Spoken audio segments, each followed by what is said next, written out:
gonna put a little pastrami in here, and you know, I wanted to make sure that you had a really good burger here for your anniversary.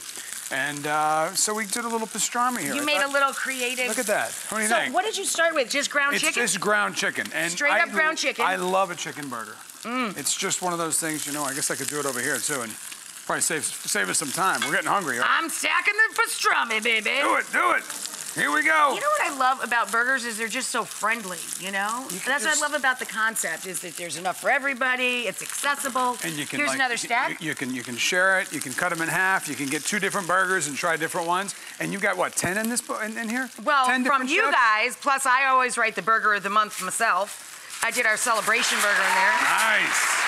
Did you ever have a burger you didn't like?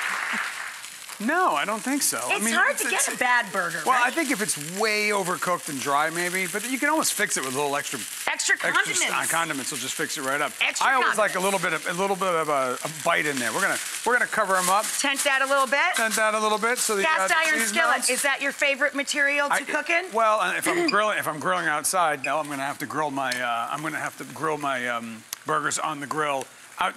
Sorry. Grill your burgers. Right. You're outside with the wood and all that. That's great. That's got a different flavor. It's a nice smoky but flavor. I do like to sear it in a cast iron or on a griddle if you're inside. A flat surface. It sears in the juices nicely. It gives it a nice crust. Like I know. that. Don't you wish? I wish they could follow me home, and every time I said something in the kitchen, just go, "Oh, you're so brilliant." That was fantastic. What a great idea. All right, what are you working on now? All right, we're just going to chop up a little bit of onion, and we're going to do like what we call pickled onions? a quickle on the onions. We're going to chop up the onions. We're going to put a little bit of sugar. Actually, if you could put a little sugar and a little salt in that bowl, a little bit of water to dissolve it. Gotcha. And then we're going to do... and a little vinegar? A little red wine vinegar, one of my favorite vinegars. We call this everyday vinegar in my family. Get the everyday vinegar from the pantry. You know, for me, it's the everyday vinegar, that one, and also sherry vinegar. I love sherry vinegar. I don't know why. It's just got that depth that sort of goes with it. But red wine, I feel, sort of makes it a little bit more... here we go. We got a spoon. Here we go. So and we got some hanging out here as well. To do this quickly, you could just put it in here, let it sit for about an hour, or if you're in a hurry, put a little heat on it, and take it off really quickly. Right, just that'll as soon as the stuff dissolves, just dump it over the onion. That'll take like 15 minutes. After it's quickled. Quickled. There we go. We're gonna dump out the liquid.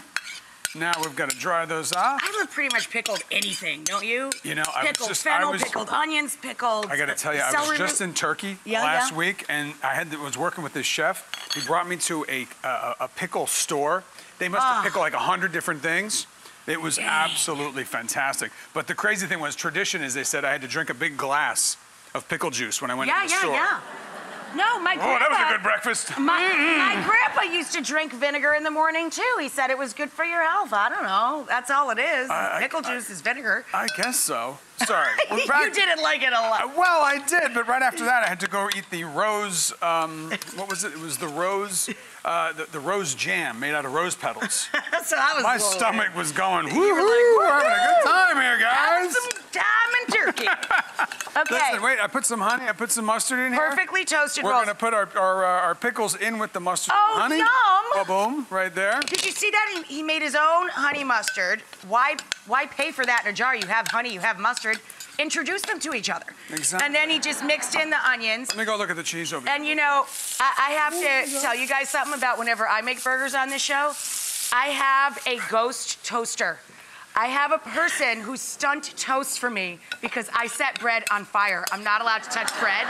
I'm not allowed to touch the bread in the studio. Is there anything you can't do in the kitchen? Like something you're always an epic fail at? Well, I always feel like it's toasting pine nuts. I know, right? Which time are you going to... It's the second or third time you get them. The first time you never get them right. You never get them. So you just throw them in and burn them.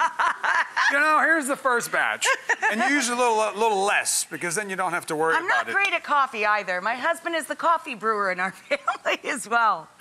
These look great, man. You know, a little bit of onion, a little pickle going down here.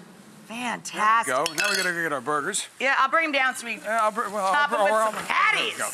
Look at this. Oh, those are gorgeous. Pastrami's one of those things. It's just... They're so gorgeous. Pastrami, for some reason, just makes you happy, doesn't it? It really does.